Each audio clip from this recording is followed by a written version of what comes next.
जयराम ठाकुर के खिलाफ सबसे बड़ा दांव चलने जा रही है कांग्रेस। 5000 बीघा जमीन को सिर्फ 1 करोड़ 12 लाख में दे दिया था, इसलिए अब सुक्खू सरकार बनाने जा रही है फैक्ट फाइंडिंग कमेटी, जो दूध का दूध और पानी का पानी करेगी। और सामने आएंगे उन 4 उद्यमियों के नाम जिन्हें जयराम ठाकुर की सरकार के समय लाभ पहुंचाया गया। ये आरोप खुद मुख्यमंत्री सुखविंदर सुक्खू ने लगाए हैं और अब अगली कैबिनेट मीटिंग में भी इस मामले को ले जाया जा रहा है। ऐसे में कहीं से भी ये कहना गलत नहीं होगा कि इस बार के शीतकालीन विधानसभा सत्र में एक बड़ा धमाका होने जा रहा है, और ये धमाका कोई और नहीं करेगा बल्कि सरकार करेगी, जिसका सीधा निशाना होंगे नेता प्रतिपक्ष जयराम ठाकुर। सूत्र बताते हैं कि तैयारी पक्की है। इस बार के विधानसभा सत्र में जयराम ठाकुर को आरोपों की बौछार का सामना करना पड़ेगा। उनके कार्यकाल में हुई गड़बड़ियों की एक पूरी लिस्ट तैयार की गई है, जो सदन का माहौल गर्म करने के लिए काफी होंगी। तो फिर क्या है ये 5000 बीघा जमीन का विवाद? किसे फायदा पहुंचाने के लिए लुटाई गई हिमाचल की जमीन? और सबसे बड़ा सवाल, इसके अलावा और कौन कौन से घोटालों के आरोप में घसीटा जा सकता है जयराम ठाकुर का नाम?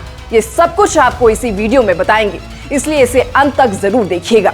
तो फिर सबसे पहले हम ये जान लेते हैं कि आखिर क्या है बद्दी की 5000 बीघा जमीन का मामला, जिसे कांग्रेस सरकार अब पूरे हिमाचल की राजनीति का टर्निंग पॉइंट बनाने जा रही है।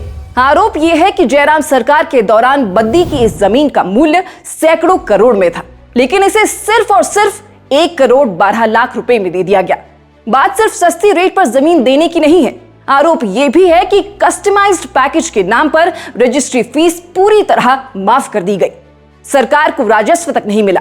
5 साल तक 3 रुपए प्रति यूनिट बिजली और मुफ्त पानी देने की सुविधा अलग से जोड़ दी गई, और ये सुविधाएं भी किसी आम स्थानीय उद्यमी को नहीं बल्कि सिर्फ 4 बड़े उद्योगपतियों को दी गई। सोचिए, बद्दी जैसा इलाका जहां आज 1 बीघा जमीन की कीमत करोड़ों में पहुंच चुकी है, वहां 5000 बीघा जमीन का मूल्य कितना होगा?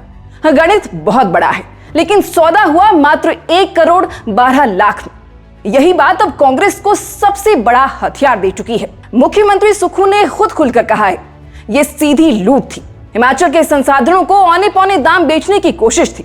और अब इस पूरे मामले को 24 नवंबर की कैबिनेट मीटिंग में ले जाया जा रहा है, जहां फैक्ट फाइंडिंग कमेटी के गठन पर मुहर लग सकती है। यही कमेटी अब यह देखेगी कि आखिर इतनी बड़ी जमीन किस नियम के तहत और कैसे दे दी गई। ऐसे में भाजपा के भीतर भी माना जा रहा है कि यह आरोप हल्के में नहीं लिया जा सकता।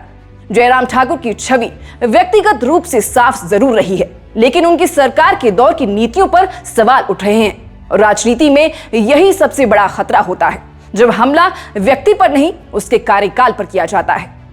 इससे छवि भले ना टूटे, पर विश्वसनीयता जरूर हिल जाती है। अब यहाँ यह भी समझना जरूरी है कि कांग्रेस सिर्फ बद्दी वाली जमीन का मामला नहीं उठाएगी। पिछले कुछ हफ्तों में कांग्रेस समर्थित सोशल मीडिया हैंडल्स ने जयराम काल पर दर्जनों आरोपों की सूची बनाकर वीडियो चलाने शुरू कर दिए हैं। इनमें पहला नाम है पुलिस भर्ती घोटाले का। आरोप है कि जयराम के दौर में भर्ती में लाखों रुपए तक के खेल हुए। कई उम्मीदवारों ने कहा कि 2-2 लाख रुपए लेकर नौकरी पक्की करने की बात की जाती थी। ये मामला उस समय भी सुर्खियों में आया था और अब कांग्रेस इसे फिर से उठाने जा रही है। इसके बाद आता है स्टोन क्रशर वाला आरोप। कहा जा रहा है कि जयराम सरकार के समय खनन माफिया इतना ताकतवर हो गया था कि नदियों को काटा गया, पहाड़ों को चीर दिया गया और प्रशासन आंख बंद करके बैठा रहा। कांग्रेस इसे पर्यावरण की लूट कहकर जनता को समझाने की कोशिश कर रही है। फिर आता है कोरोना काल का पीपीई किट घोटाला।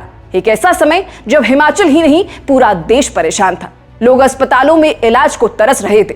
तब पीपीई किट खरीद में गड़बड़ी का आरोप लगा। कांग्रेस के प्रचार में यह भी दावा किया जा रहा है कि इस पर पूर्व मुख्यमंत्री शांता कुमार ने भी सवाल उठाए थे, जिससे इस आरोप को और वजन मिलने लगा है। पीडब्ल्यूडी में 2.5 करोड़ का घोटाला और जल शक्ति विभाग में 19 करोड़ से ज्यादा की अनियमितताएं, ये दोनों आरोप भी उसी सूची में शामिल हैं।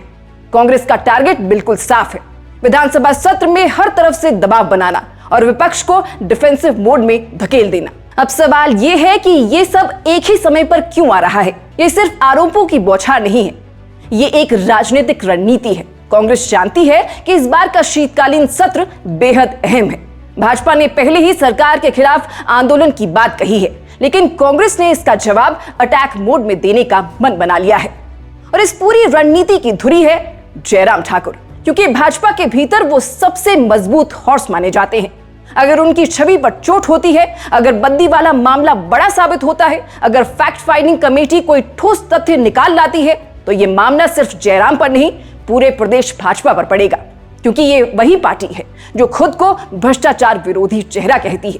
इसलिए सोचने वाली बात यह हो जाती है कि इन आरोपों पर जयराम की तरफ से क्या कदम उठाए जाएंगे। वो इस पूरे मामले को राजनीतिक बदले की कार्रवाई बता सकते हैं। वो ये भी कह सकते हैं कि संसाधन उद्योगों को देने से रोजगार बढ़ता है, विकास होता है। लेकिन जनता के बीच ये सवाल जरूर गूंजेगा, क्या जमीन सच में 1 करोड़ 12 लाख में दे दी गई? क्या रजिस्ट्री फीस वाकई माफ की गई? क्या 4 ही उद्योगपतियों को फायदा पहुंचाया गया? और अगर हां, तो क्यों? इस बार का सत्र सिर्फ एक सत्र नहीं, एक सीधा मुकाबला है। एक तरफ कांग्रेस जो आक्रामक मोड में है, दूसरी तरफ भाजपा जो खुद को बचाने और सरकार को घेरने दोनों मोर्चों पर खड़ी है। और जनता वो इस बार सिर्फ तमाशा नहीं देख रही, वो हिसाब मांग रही है। बाकी खेल अब विधानसभा में खुलेगा और यहां सरकार विपक्ष को नहीं, विपक्ष सरकार को नहीं, बल्कि इस बार दोनों एक दूसरे को चीरने की रणनीति में उतरेंगे। इसलिए इस पूरे विषय पर आप दर्शकों का क्या कहना है, हमें कमेंट बॉक्स में जरूर बताइएगा। हमारी रिपोर्ट पसंद आई हो तो इसे लाइक शेयर जरूर कीजिएगा।